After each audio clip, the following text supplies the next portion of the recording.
Welcome to Eye on the Illini. This is Mike Cagley. We have a really good preview for you tonight. The Iowa Hawkeyes will be hosting the Fighting Illini on Saturday afternoon at 2:30 over in Iowa City. And we have none other than Matt Randazzo, the sports director at WQAD News 8 in the Quad Cities. He's going to be here to talk about this Iowa team that has a fearsome defense and an offense that is not so good, but it seems to be playing a little bit better as it finishes the year, knowing that Brian Ferentz will no longer be the offensive coordinator. The Illini come in hot with John Paddock throwing for 507 yards in their last game.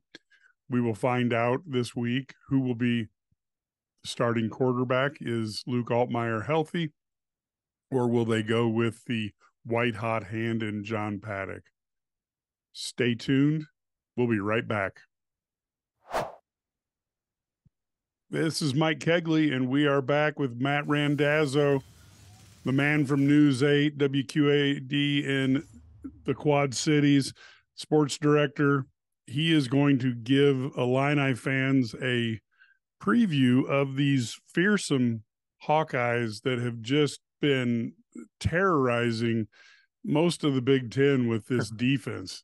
Yeah, dominating the Big Ten with no offense and a whole bunch of defense and some good special teams as well. Yeah, we're in the middle of this is the best rivalry in our area. We're up here in the Quad Cities, and Iowa has Iowa State, and of course, Illinois has the Missouri rivalry in basketball, and Indiana, and of course, Northwestern, all that kind of stuff. And I think the rivalry kind of exists more in the state of Illinois, between Iowa and Illinois, and especially with some of the things that have gone on in the past. But yeah, this is a fun week for us. We're just right in the middle of it.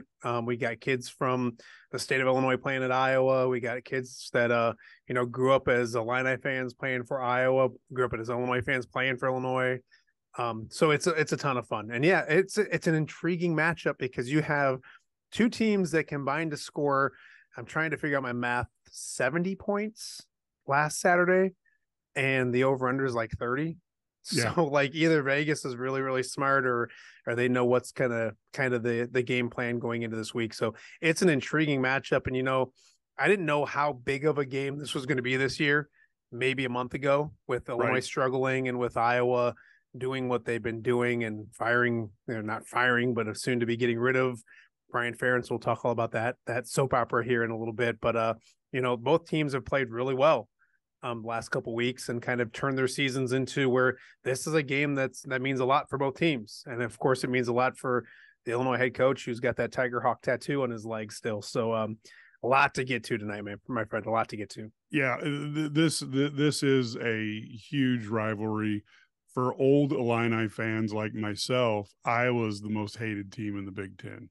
It's not Michigan. And to be honest with you, it would be Michigan if it wasn't for Bruce Pearl. But and Ohio State, for as good as they've been, they're just not the jerks that Michigan is. And you don't have Bruce Pearl. So, yeah, that's kind of the way it goes for old Illini fans. Now, newer Illini fans, I hate to say it, but they're kind of used to Iowa dominating. It's kind of been a thing. Nobody remembers Chuck Long, and the number 4, I think, Iowa Hawkeyes coming and getting beat by the Illini in 1983 because that was ages ago. Yeah, you mentioned Chuck. We get to do here in the Quad Cities, a Chuck Long charity auction that we've been doing it for 25 years. So I become real close with Chuck, and he talks about that. That's a game he still remembers and all that kind of stuff. So you're right. It's funny because I'll talk about Chuck around here, and older Iowa fans and Illinois fans know who he is. But you start talking about the young guys, and they don't. Who's Chuck Long? Who's that? Put him on these modern day Hawkeyes, and holy cow! Yeah, he could sling it, man. He was a guy I thought was going to be a really good pro. Shows you he was my first dude because he was coming out. I mean, I'm just probably 6 or 7 and learning football and all that kind of stuff, and I'm a Detroit Lions fan as well. So he was my guy at Iowa that all of a sudden was going to my team, and didn't work out as as good as I know Chuck wanted, and Lions fans wanted, and Iowa fans and all that kind of stuff. But really good guy. But yeah, you're right. I got to ask you a question: is this rivalry for me? I feel it's different in basketball than in football. And the rivalry is still there, but that basketball stuff and even now recently with like McCaffrey going nose to nose with DeMonte and all those kind of things, like that, there's just more. I feel like there's more hatred when it comes to basketball, probably because the rivalry's been a little closer and they've had better totally. battles than the football side of things. But I do feel, I mean, Illinois got the job done last year, and Bret Bielema was an Iowa grad playing for or coaching Illinois, and there's that dynamic there. I do feel like it's stepped up a notch or two recently, and this year's is another important game. Do you feel that there's obviously more in basketball than there is football? Yeah, because football has sucked largely for the last 30 years. Since John Makovic walked out the door, I think Illinois had 8 winning seasons, something around their 9. So Iowa basically has been, I mean, think about that 63-0, just total annihilation. You know, Illinois has been kind of the redheaded stepchild, you know, and in basketball, Illinois probably had a little bit of the upper hand, but Fran should have been a heel in WWE because he plays it up so well. And he gets so mad, but you know, as I look at it, I think these two teams in basketball are great because you've got one team that can shoot the lights out and the other team that's generally more athletic. And it's every kind of, you know, us versus them, yin and yang that you could put on a basketball court, and then they rarely have bad games. I mean, you know, they're usually, you know, down to the wire, you know, 1 or 2 key plays. Sometimes a call by the referee helps one team or the other, which, you know, inflames the other fans. Oh yeah. So I think that basketball rivalry is really, if you had to ask me, as much as you'd like to say, well, Michigan State and, you know, Purdue, and Purdue's another big rival in basketball, but Iowa's the one that people get fired up for because those two teams, it's been parity a lot of those years, and it's been fun. I mean, the games are always entertaining. And the football game last year, I will say, was the best 9-6 game I think I ever watched because both teams were hitting. And if you grew up enjoying defense, it was a beautiful game to watch from that standpoint. Problem is, most fans are there to watch, you know, the points go up. And last year with those two defenses going head to head, you know, you knew there wasn't going to, I mean, you really knew there probably wasn't going to be any scoring. Well, think about the pros that were on the field last year for Iowa, Illinois, and Memorial Stadium. You got Riley Moss, Jack Campbell, Sam Laporta all playing in the NFL right now.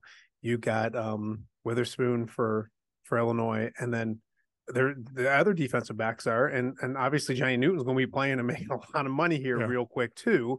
And there's players on the Iowa side right now that are still playing, that are going to be playing and making money on Friday. I mean, with Cooper DeJean and those guys. So just the amount of, and a shout out to our guy Matthew Bailey from here at Moline, who had the game winning pick or this game sealing interception and all that kind of stuff. So I think that's what was impressive about last year's game. I mean, I know the Big Ten West gets that bad rap about ugly football and all that kind of stuff, but man, I tell you what, like there's some really good football players and a high level, like you said, hitting and defense that was played that day. And it was a really good and an entertaining game as well. I know, like you said, we put together highlights for TV, and there wasn't like a lot of highlights offensively for TV, but just the way that game was played and the ebbs and the flows and the big plays and the fumbles on punts and all those kind of things. It had a lot to it. So, and that's the thing with Iowa this year, Mike, is that like Iowa is just out Iowaing everybody, if that makes any sense.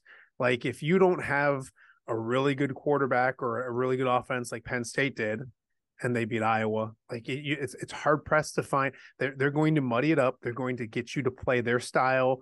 They're going to get you to play defensive football. They're going to, punting is winning is the joke here in our parts and in Iowa City as well. And they have the best punter in football, arguably. And I don't think it's much of an argument. And then they have a really good field goal kicker, and they have a solid defense once again. And it's that recipe for success that Iowa's got them 7-2. Now, mind you, that recipe and the safety net that is the Big Ten West goes away next year. Because in the Big Ten West, everybody's very similar. I mean, there's not a high-powered offense. Look at the quarterbacks in the Big Ten West, and there's not any good ones. So Iowa can get away with doing that. And when a Phil Parker defense sees a one-dimensional football team on offense, especially, it's lights out, and they just continue to. And then there's a whole lot we'll get into about motivation and Brian Ferentz and all that kind of stuff. But that's been the story for Iowa right now, is that they're just out Iowaing everybody when it comes to playing defense, punting the football, special teams, and trying not to make mistakes, because you are going to see, and I hate saying this about a college kid, and he's a good kid, and he wasn't ready to play this year. I think he was planning on sitting and learning this year, but Deacon Hill had a decent game on Saturday, but he's been about as bad as you get. He's made Spencer Petras look like a really good quarterback at times this year, and that's saying something because Spencer struggled. So offensively, they're extremely challenged. Defensively and special teams, they're really, really good. Yeah, and that's the concern is can Illinois' offensive line, which is improving, but it's never been as good as maybe it was hoped to be in the preseason. Can it protect Paddock, Altmaier against this fearsome rush, et cetera? And can the wide receivers get the separation necessary to move the ball up and down the field a little bit? And that's going to be a huge challenge against this defense. Who's that? It's because you said two quarterbacks. And I think I was texting with Jim Madsen from Peoria legend, obviously. Yes. And I was like, who like Paddock's starting another game, correct? We don't know. You don't throw for 507 yards and not start again. Or is that just like I mean, obviously Bret, so I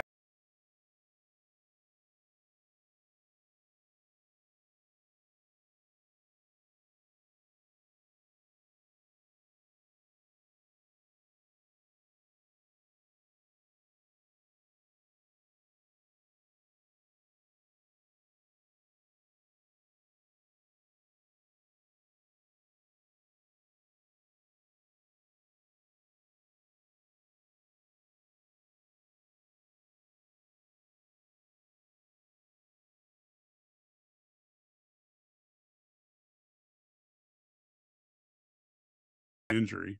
It's just the rule of thumb. At the same time, you're going to sit a guy who just threw for 507 yards. I mean, you got two theories that are going to clash into one another. Mm-hmm.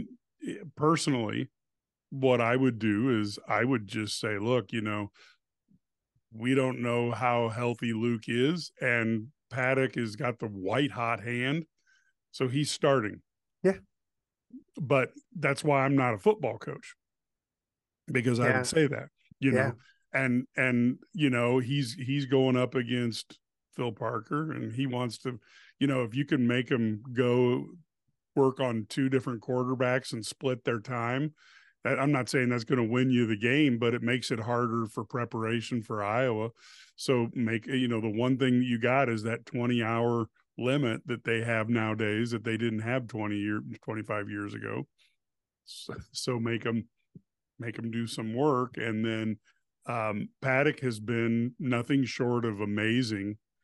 You can rarely say that a guy played one series of downs in one game and a full game and come up with 592 yards, 5 touchdowns in that time frame. That's crazy. And, it's been amazing. But in fairness, he's not going to be trying to do that against Indiana. Yeah, no, and there is a slight difference in those defenses. Yeah. And environment and all that kind of stuff will be different. So because when I saw 507, I mean I'm not over exaggerating. That's 3.5 games work for the Iowa Hawkeyes this year. I mean, it's been that bad. I dabble in sports gambling, and I think by dabbling I mean I do a lot of it. And the over under for Deacon Hill passing yards going into this week was 99 against Rutgers. Okay. I mean, that was legit. I mean, I finished over 200, and that's the first time Iowa's finished over 200 yards passing in a game. And they dominated a pretty, I mean, that's a solid Rutgers team. I'm not saying it's a great Rutgers team, but Iowa's defense just took them apart. It's been lights out. I mean, it's been really good. Cooper DeJean's obviously the guy. And like the big calling card that you're going to get in Iowa City right now is Iowa is a fair catch signal away from being 8-1. The problem and by the way, that was a horrible call. Completely. That was a joke. And I love the people who try to come on to Twitter or come on and try to say, well, basically that was clearly, and it's like his hand was nowhere near his shoulder level that they're saying was, and anybody who played the sport, he was hit almost immediately, which meant nobody, even if he was faking it, nobody went for the fake. Yeah. I mean, that was, and I'm not, and I don't like Iowa because of Bruce Pearl, and it was, I could, there's no way I could say that was a good call. Yeah, it was. I mean, Iowa fans were frustrated, but you know what? I will say this. It was bad, but they needed to gain 15 yards with 2 minutes left to go to kick a field goal to win the game. Yeah. And they still didn't do that. And I get all that. I understand that. But I think that's the bigger problem is against a Minnesota team. I don't know if they shouldn't have been in that situation. So they've just been really challenged offensively. It's not been, so first off, for Illinois fans that might not know, there's this offensive coordinator that Iowa has that happens to be a direct relative of head coach Kirk Ferentz. And so, and he's different from Kirk because as fiery as like Fran McCaffrey is, Kirk Ferentz isn't. Like, I know I've talked several times with Ked Prince about how much respect he has for a guy like Kirk Ferentz. So it's not like, I mean, Kirk's very likable. Whether you hate Iowa, you love Iowa, Kirk's a likable guy. Brian's not that. And I don't mean that he's not he's just very, he says more, he's more brash, he's more arrogant, if that makes sense. So struggled last year. They weren't going to make a change. They go into this year, and the athletic director who's now gone, Gary Barta, put a weird, strange contract together that said, hey, you got to average 25 points a game and win 7 games. And that became the drive for 375 or whatever it was. And it didn't get off to a good start. And Cade McNamara, the Michigan transfer, came in. Yep. Iowa had 2 really good tight ends, Eric Hall and Luke Lachey. And that was the hope. They got a 4 or 5 star wide receiver that transferred from Ohio State. And there was some hope that actually Iowa used the transfer portal to get good football players to have a better offense. And it just never, Cade hurt himself, hurt a groin in the off season at the kids game or the youth game, and wasn't healthy, wasn't 100%. It wasn't clicking. And then he goes down with an ACL, and then Luke Lachey breaks an ankle. And then Eric All tears an ACL, and it just kind of snowpiled one after another. Deacon Hill came in, hasn't been good. And it just all came to a head after that Minnesota game. They go into a bye week, and they end up letting Brian Ferentz go. And it's a new athletic director that does so. And it was intense. And there was a lot of drama in Iowa City for a week. Kirk Ferentz is very, hey, we're going to deal with things at the end of the year. Like, he evaluates himself, his players, his coaches at the end of the year. So the timing of it was, didn't agree with the head hawk. And then on top of that, you have the dynamic of being a family member. And then on top of that, you have the dynamic of it coming from somebody that's not him. Because obviously head coaches fire their offensive coordinators. But when your offensive coordinator is your son, you're not his boss.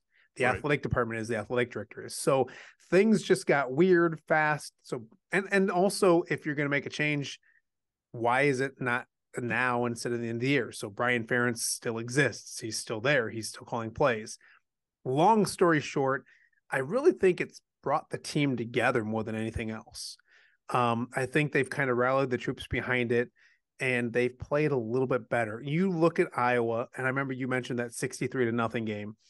Their calling card is offensive line. I mean, they've been really good up front for a while. And I remember talking to Ked and maybe even you about like after that game, 63-0, you could tell, especially Ked, he's like, you could tell the difference up front. Like Iowa physically was better and had gotten better throughout the last couple of years until the point where Illinois' offensive line was darn good last year.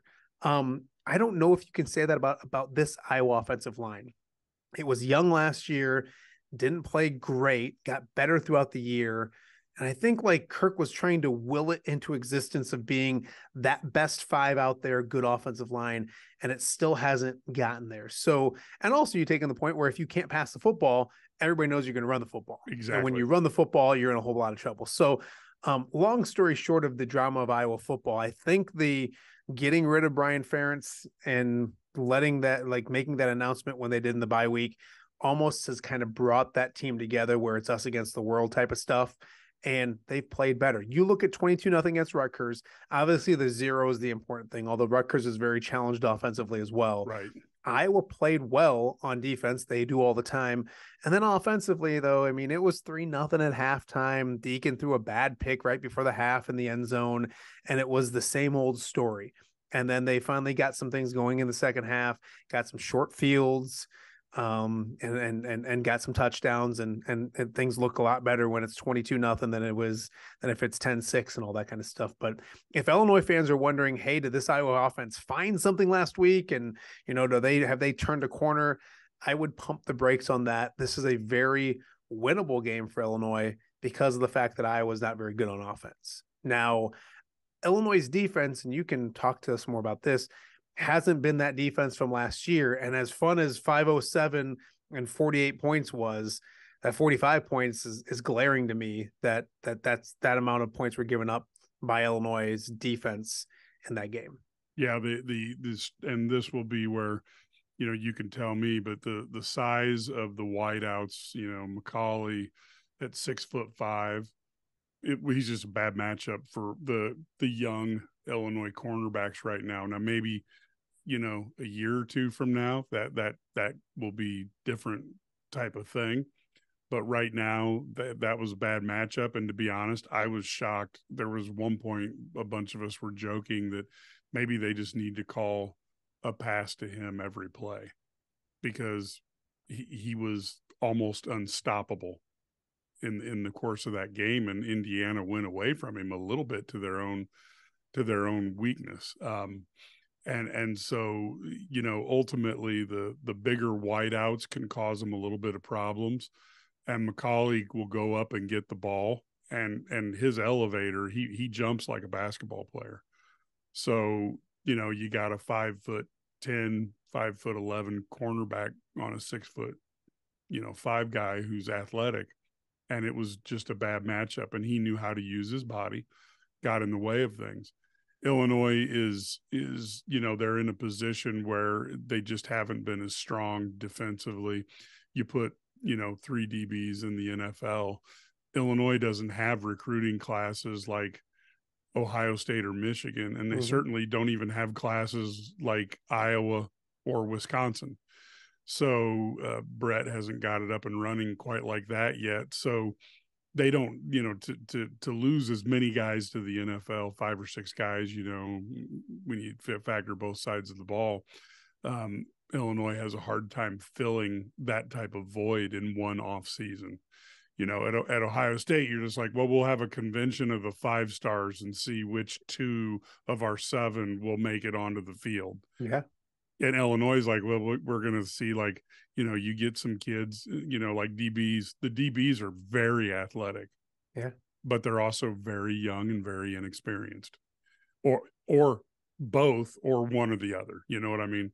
Mm-hmm. And so athletically, they can hang with people, but, you'll see like, hey, you might want to see where the football is while you're back there.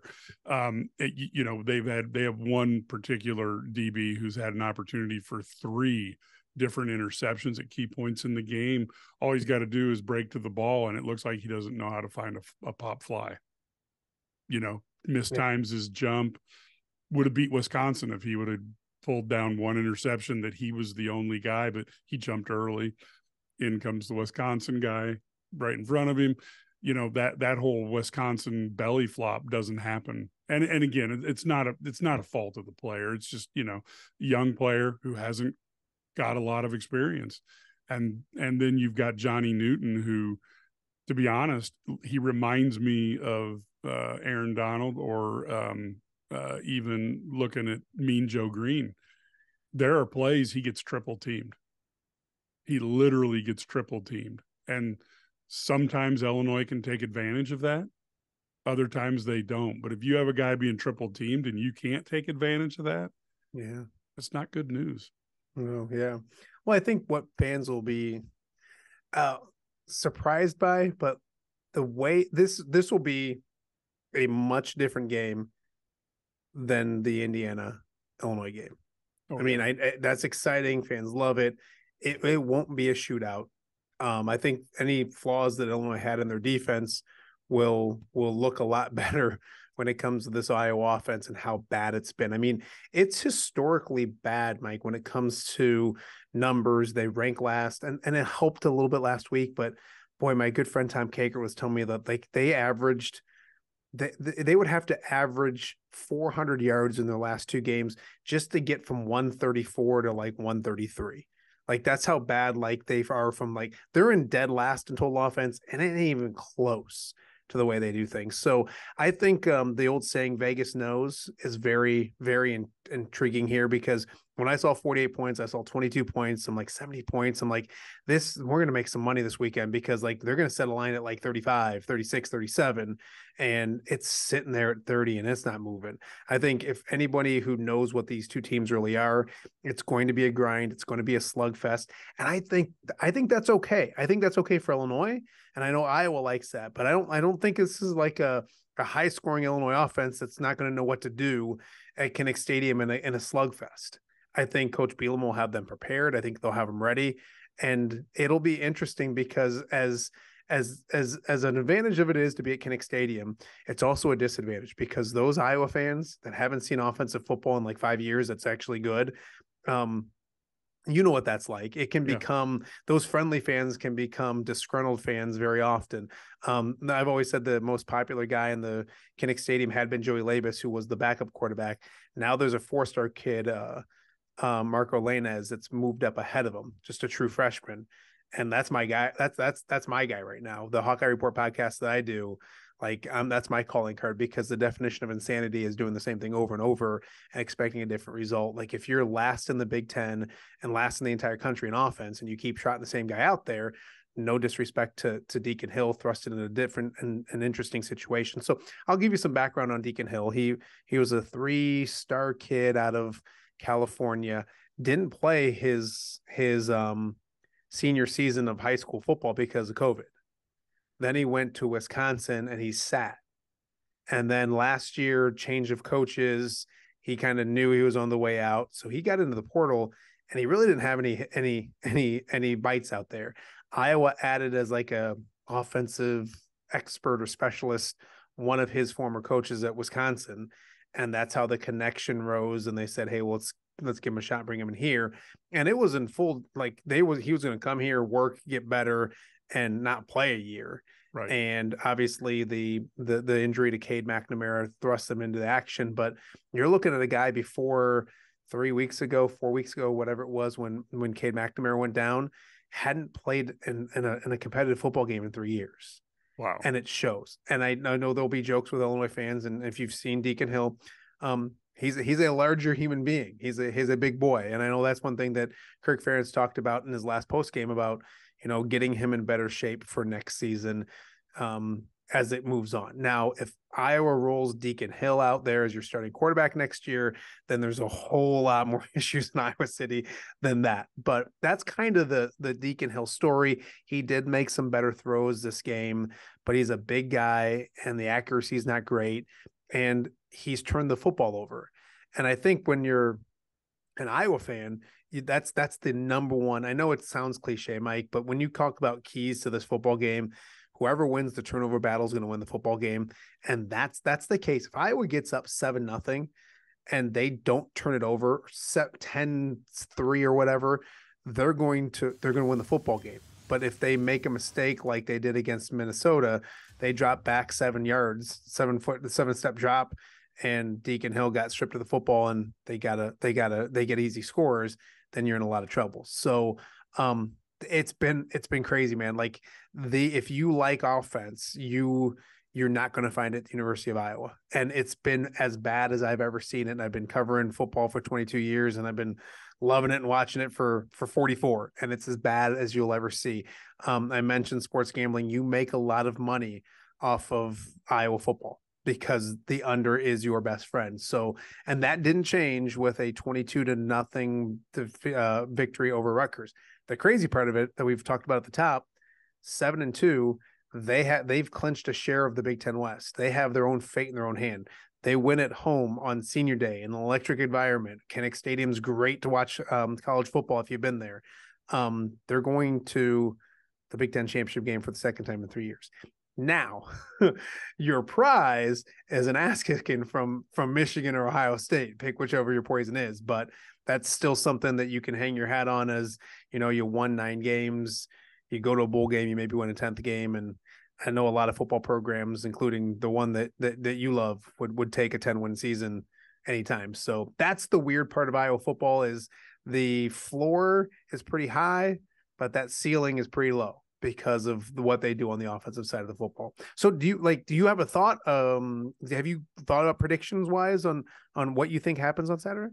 Yeah, I think it's going to be a low-scoring game. It will be the team with the most disastrous turnover is probably going to lose. So what I mean by that, of course, is with these offenses, with the strong Iowa defense and the poor Iowa offense, if Illinois turns over the ball on the Iowa 10, you'll be frustrated because you wanted to at least get a field goal out of it. But you're probably not going to worry about Iowa going 90 yards. Yeah. But the disastrous one is if Illinois gets the ball on their own 5, fumble it in the end zone, you get a touchdown. Now Illinois is down 7 points, and you've just revved up the defense. That type of, those type of mistakes. Deacon Hill gets stripped by Johnny Newton, and he takes it in for 6. Huh. That could be the play that determines the game, which is a lot of what happened last year. It was those big plays that set up a field goal. Which and if Kirk is the Jedi master, well, Bret is the Padawan who learned from him. That's awesome. No, and that's the thing is field goals, punting, good punts, field position. Like get ready for it. It's going to be a quick game. It's going to be an interesting game, but you nailed it 100% that it's going to be hard to overcome turnovers. I'm intrigued so much with the trenches because the Illinois offensive line, and I've heard Bret talk about it, and like they thought it would be better attrition, losing some people not stepping up the way they thought, all that kind of stuff. Just talked to Ket about it as well. It's not been what they've wanted, and it was really good last year. The Iowa defensive line, for as good as that offense is, or that defense is, the Iowa defensive line, until maybe lately, was not getting pressure with their front 4. And so they've blitzed a little more. They've done a few different things. The defensive line has gotten better, but it's not your defensive line where you got Lucas Van Ness on one side who's going to go play. And talking about pros from last year's game, I didn't mention the Packers first rounder that's playing on Sundays now, but you don't have that guy or that dude. You have a bunch of really good football players, but you don't have that guy who's going to go get you, 12 sacks in a year or 10 sacks and all that kind of stuff. So I'm intrigued with if Iowa can get to the quarterback by only using 4, they become an entirely different football team, and a very good defense becomes dominant, and they can dictate a game. They can get you, this feels like one of those games that maybe Iowa gets you a defensive touchdown, and they haven't done that a lot lately. Last year, they felt like the defense scored more than the offense, but they haven't turned and it's funny because what we found out, Mike, I think, is that teams are okay with punting against Iowa. So because of the way the game is going to be played. So if you're playing a high scoring game or even a normal scoring game where it's going to be 24-21 or something like that, then sometimes if it's 3rd and 8, 3rd and 9, you're going to have to pass the ball down the field. You're going to have to take some shots because you need to score to win. You don't have to do that against Iowa. You just have to not make that mistake. So there a lot of teams don't put themselves in position to make that 3rd and 14, pass across the middle. It gets deflected and intercepted, and DeJean takes it to the house and all that kind of stuff. So I think opponents make it so that the Iowa offense hasn't had a lot of opportunities to make those big plays. And that's part of it. So if Iowa can get some of those, it'll be a much different game. I'm just so intrigued with those trenches. And if that Iowa front four can get home, and if that Illinois offensive line, who's young and struggling, continues to struggle in a tough environment. And I'll flip it, because the Iowa offensive line, you mentioned that dude Johnny Newton. They haven't faced anything like him, because he is unique. I'm a Detroit Lions fan, and he ain't gonna last till my beloved Lions pick, which is weird because normally you can have your choice of whoever, but they're gonna be later. But I would do anything. I'd trade. That kid is as good as advertised. So whether and Deacon Hill's I don't want to say ball control, but ball management or ball protection, there you go, isn't good. It's not good. And he's fumbled. He's turned it over. And I think he can wreck shop. So the trenches dominate or dictate this game. And that's not a surprise when you have Bret Bielema on one side and Kirk Ferentz on the other, that it's going to be the trenches. I just think that, like, if anyone tries to outthink this when it came to last week, I think it all gets dialed back in. And I think it's going to be a field goal here or a field goal there, a turnover here, a turnover there, a special teams play that makes the difference in this game. Yeah, the only X factor I see is if Paddock starts, and again, we don't know what's going to happen. If Paddock starts and he ends up playing at that super high level, because he literally had one bad pass. It got intercepted because it slipped out of his hands. I know there was an open competition early in the year, but is there anything down there about, like, why wasn't this guy the guy from the start? No, because if you would have watched, like, when he had to come in against Penn State, it was rough. Yeah. So he, we just thought, hey, kid's got a heart of a lion. Yeah. And he's calm, cool. I mean, not much rattles him. He's 6-year senior, got the genetics of the Wright family, who's been stellar for 3 generations for Illinois athletics. But we thought, hey, he's taken the step up from Ball State, not quite there yet, and so you didn't suspect that he was going to come in against Minnesota on 4th and 11 on the 15-yard line and go 3 for 3, and 85 yards later, they're going to be in the end zone on 3 plays. We were like, it went from, well, this game's over, to, did we score too quick? Which is not an Illinois worry most of the time. No, exactly. And so, and then to do what he did last week, it's storybook kind of stuff. But in fairness, some of the coverages were such that he was allowed to gain his confidence. And I'm sure Luke Altmaier was on the bench going, "Oh, I could throw that." You know what I'm saying? Because some of those, and that was the thing about Paddock, is he later on he threaded the needle, but most of his passes, to get the confidence were, point A to point B, nothing in between. He put the ball in stride in a guy's hands, which, guys didn't have to slow down. They didn't have to jump. They didn't have to slide to catch the ball. They catch it in stride. And the guy who's quietly having another good year is Isaiah Williams, who's right behind. Oh, he's right behind. Not another good year. He's having I think he's one of the most underrated players in the entire Big Ten, isn't he? Yeah. The numbers he's putting up are amazing. Yeah, and they don't think about, when you're doing this for Illinois, that's a bigger deal than if you're doing it for, Ohio State, and so it will be very interesting. Can the Illinois receivers do much against a much superior defensive backfield of Iowa? There's a lot of reasons to say probably not, but if Paddock is threading the needle like he was against Indiana, that gives Illinois a chance to at least become multidimensional. And then at least Phil's got to try to guard against 2 things, not just one. No, absolutely. I'm not saying that's going to happen. No, absolutely. Let me give you a few for Illinois fans out there. Let me give you a few guys to watch in the Iowa defense because it is different than what it was last year. Last year you talked about Jack Campbell in the middle, first round pick for the Lions, and Lucas Van Ness, who went and played who's with the Packers. So on the front four, a guy that I love and I'm biased is Logan Lee. He's an Orion, Illinois kid. He committed as a 4-star tight end. And actually, it's a great story for Iowa fans, but kind of what Bret's not put a stop to, but has limited is his first offer was from, I want to say from Lovey.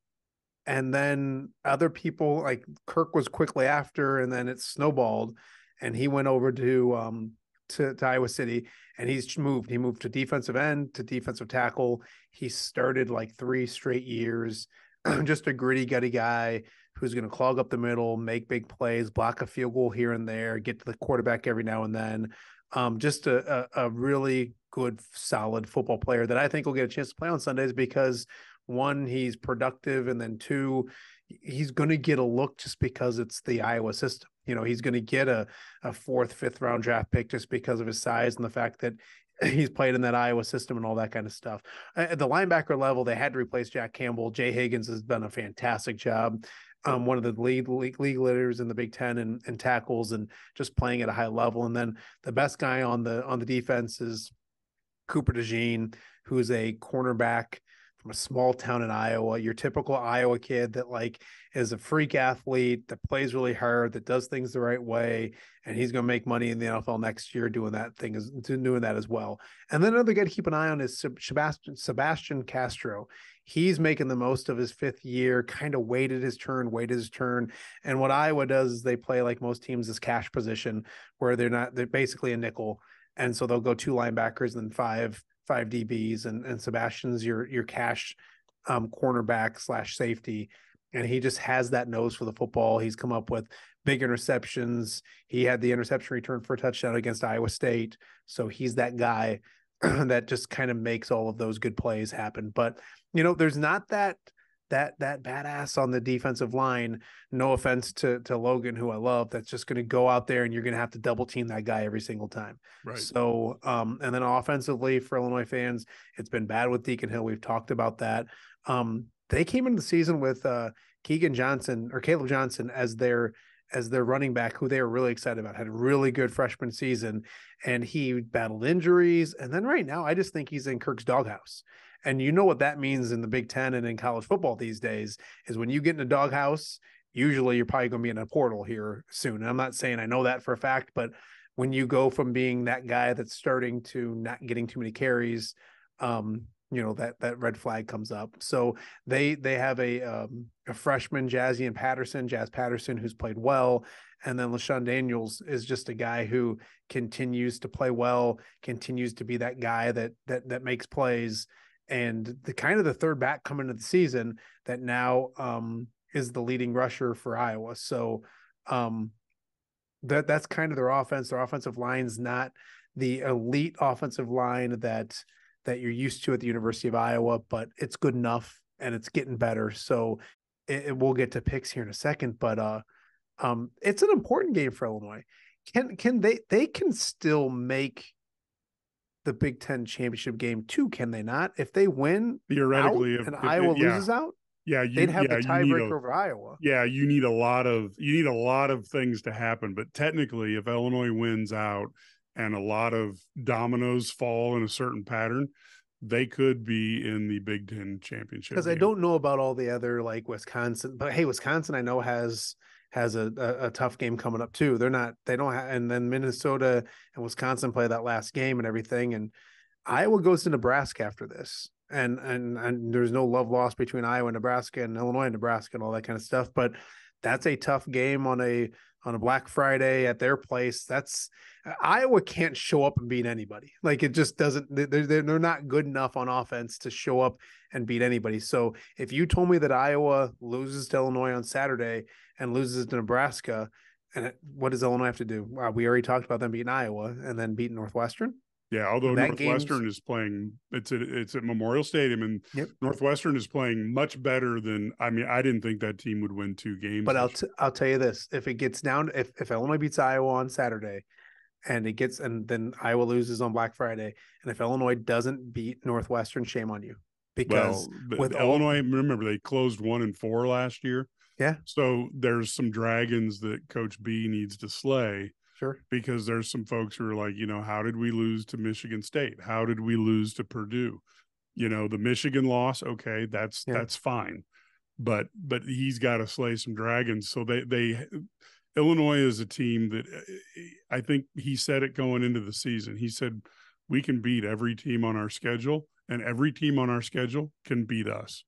sure, And we certainly saw that in the nightmarish Purdue and Nebraska games, where teams that on paper Illinois looks superior to, not that there's a ton of them, but they look superior to on paper and on depth chart, went out and beat Illinois. yeah, You have those 2 victories, and this is what frustrates Illinois fans. If you have those 2 victories, well, now all of a sudden, Illinois comes in 7-3. This game is probably, might be the 11 o'clock game for Fox, sure, and it's a real battle. But as I tend to tell our fans, you lost, so you might look better on paper, but you weren't better on the field. yeah, And they've got to deal with that fact. Now they've got Iowa in front of it, and I'll tell you the biggest relief I have is the tight end Laporta is playing for New England, and my goodness, he looks like he is going to be not just a tight end but a special player. I gotta correct you, Mike, because he's not playing for New England. Who's he playing for? He's playing for our beloved Detroit Lions, my friend. Oh, that's right. Yeah, Second round pick out of, and he is. And the only reason I had to correct you is because of my guys. Yeah, no, I was, yeah, I don't know. I was thinking one thing, looking at another. But as I was, he looks like he's going to be a special player. I mean, and he played great down in Memorial Stadium last year. He was a nightmare. He was the guy. If you take him off of that team last year, Illinois probably shuts him out. Yeah, well, that's the team you're getting this year.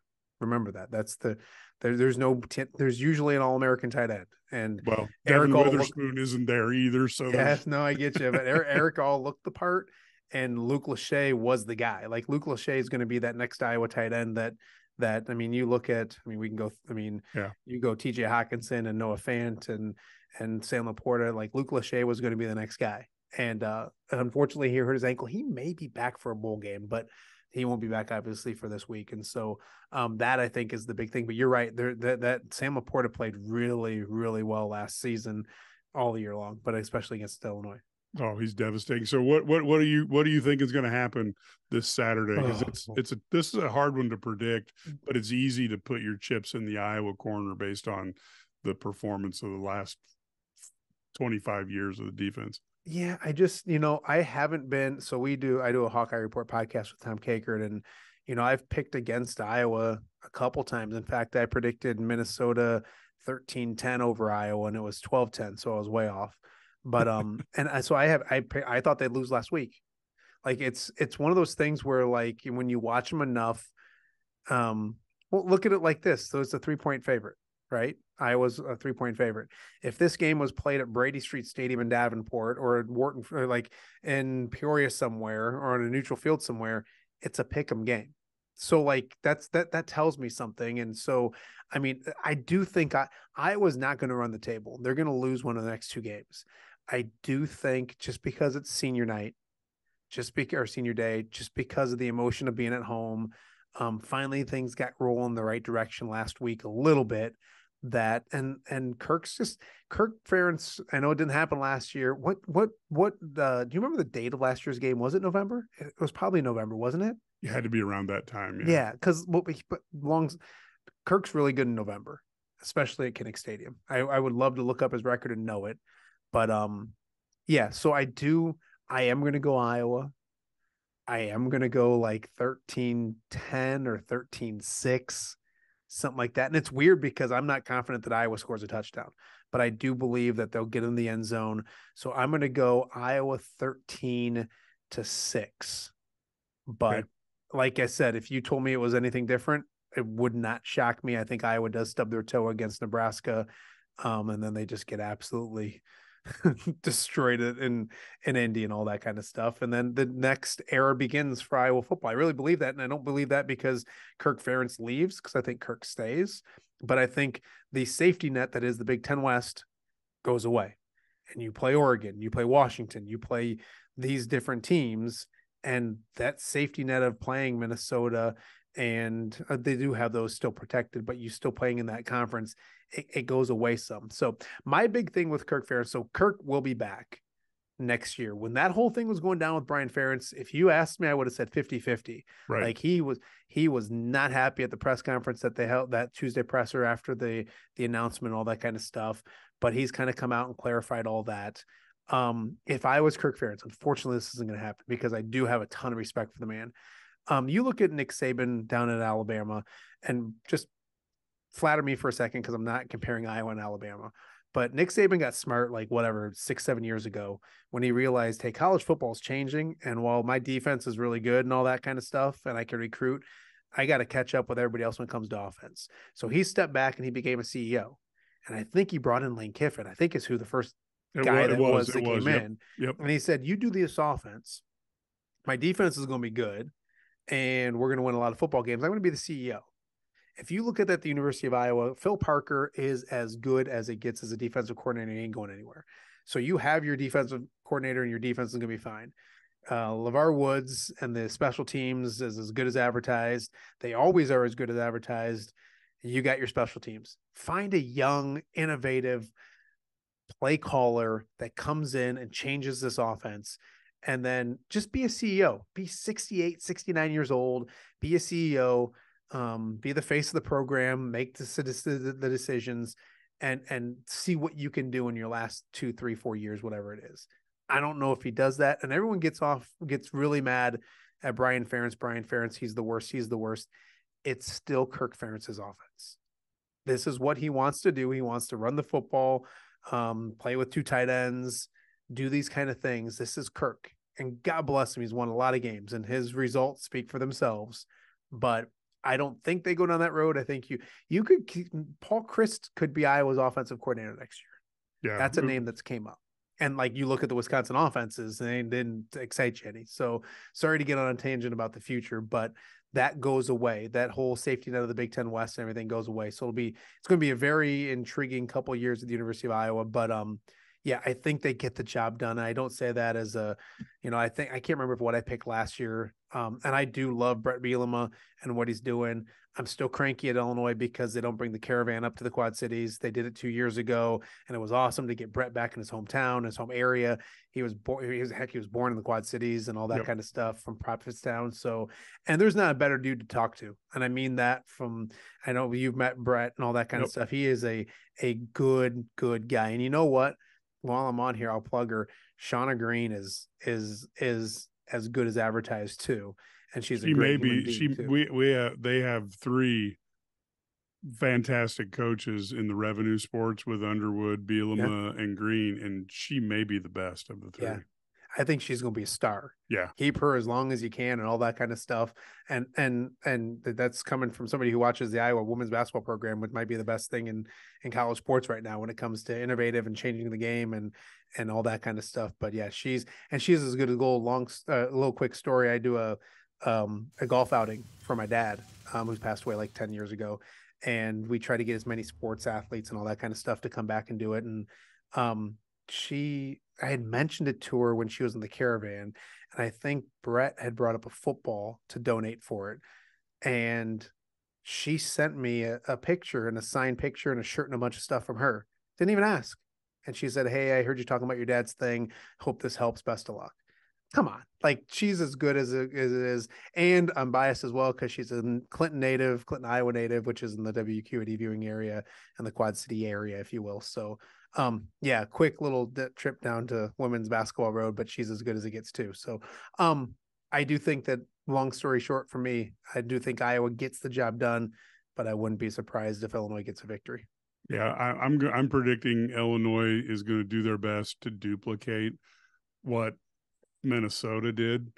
and I'm actually seeing, I'm going to go with your score, but Illinois winning 13-10. And, but I got to be honest with you. Here's what I'm hanging my hat on. 4 of the 5 Illinois victories were Illinois winning with their last possession. And this is something that has been done twice by Altmaier, twice by Paddock. And this is a little different down the stretch of games, that this Illinois team plays extremely well in the close games. And really the only one that they lost was the Wisconsin one, which was, just like the refs kind of stole that one from Minnesota.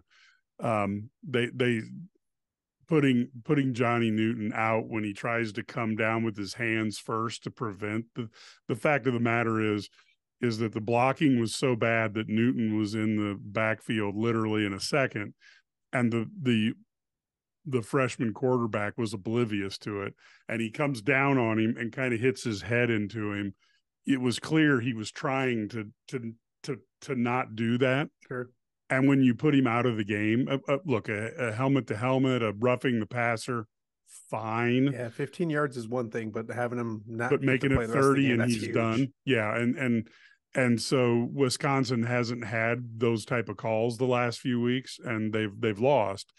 And again, Luke Fickell's a great coach. He'll turn it around up there, but you're not going to make a bunch of maulers into air raid pass blockers in 36 practices or whatever they have. Just no, absolutely not going to happen. And but so I think this is going to be a classic game. But the one X factor, and this is the hand grenade that we've been talking about, is a ill-timed turnover at the wrong part of the field could turn this game into a one-sided one for either team. Yeah. If Deacon Hill, like I said, if he has a turnover, Illinois is up 7-0, and they end up playing, the half deep in Iowa territory, that might give Illinois 10 points, and a 10-point lead in this game is pretty big. Or if Illinois does do something, they throw a pick six. Holy cow, when that Iowa defense gets revved up, it's going to be scary. Or even just a dumb play too. You got a DB who falls down, sure. Those type of things. But I do think if it's close going down the end, at least Illinois has a chance, because the rest of the team has faith that those two quarterbacks can make something happen in the last 2 minutes of a game. Sure. I'll leave you with this. One of the two superstars determine this game. Johnny Newton in Illinois, Cooper DeJean at Iowa. Does Cooper return a punt for a touchdown? Does he get a pick six? Is he, those are huge game plays in this game. And I think Johnny Newton can completely destroy an offense and completely change a game.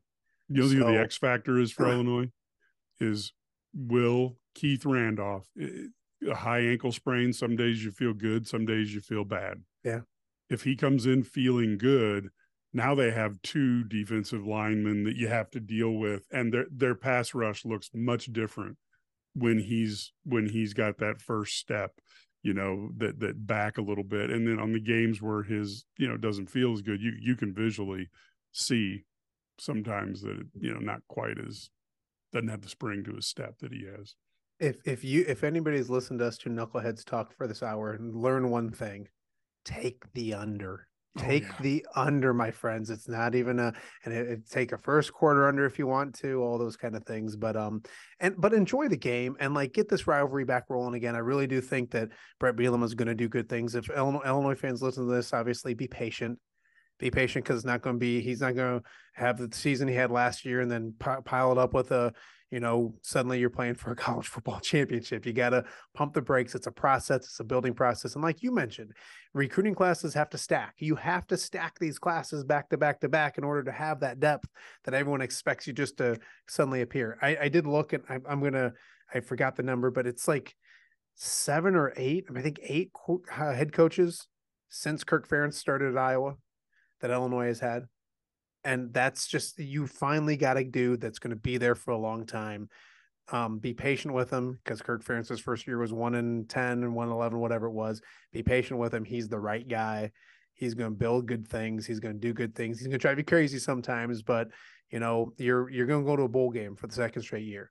That's saying something already. So it's going to be a good game. It's going to be fun, and it's always good to see Bert back in Kinnick. And you'll remember he missed the return trip to Kinnick because of COVID.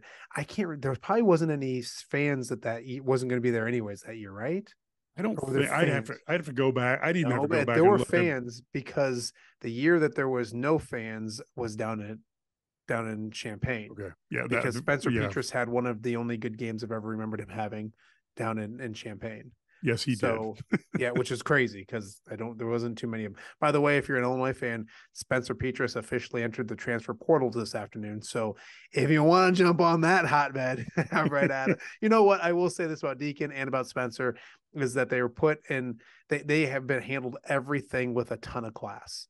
And it's tough to be 19, 20, 21 years old and to be under this amount of stress and scrutiny and questioning and all that kind of stuff. And they're human beings too. And like they both handled it with a ton of class. And I think at the end of the day, people get so jazzed up into their team winning that they forget that these are just kids playing a game and all that kind of stuff too. So it'll be fun, Mike. I can't wait for Saturday. Actually, I'm going to make the trip up. I haven't been to an Iowa game all season. I got 4 boys, so they're busy doing things on weekends. And I used to live in Iowa City, going to games, so covering games. So we'll be up there covering it on WQAD. And I will say this too: Ked Prince is doing some stuff for WQAD.com with us now, and he's doing a fantastic job. So anybody who knows me knows that I can't speak more highly of Ked Prince, and anybody who listens to your guys' stuff and reads your stuff and everything knows the kind of dude that Ked is. So we love Ked, and we love coming on here every year. We enjoy it. Maybe I can do it again for basketball season. Oh yeah, we'll do it for basketball. If you'll stomach me. We'll do it for basketball, and we'll heat up for some WWE as well. Yes. And we'll get it all done, so we get all the real sports covered. Yeah, absolutely. Mike, I always appreciate you letting me come on here and bother you for about an hour every year. Hey, thank you so much, Matt. We really appreciate having you on. And this is Mike Cagley. We'd like to thank Matt Randazzo for coming on. You know, it's the best part of this job is getting to meet really good people out there. And Matt is one of the best. He is a guy who is willing to talk sports, talk wrestling, and he does it at the drop of a hat. Always a very, very positive guy. WQAD News 8 in the Quad Cities. Please tune into him. Does a great job covering Iowa and Illinois. You want to get the real deal, do that. And of course, he works with Kedrick Prince, who's an Illini guy. Kedrick wears multi hats and chaps and all those things when he rides his horse around on the recruiting trail. And you can catch him up there as well. So we loved having him on today. And we think it's going to be a fantastic game this week. I think it's going to be a heartbreaker for either Hawkeye or Illini fans, but it will be a good one.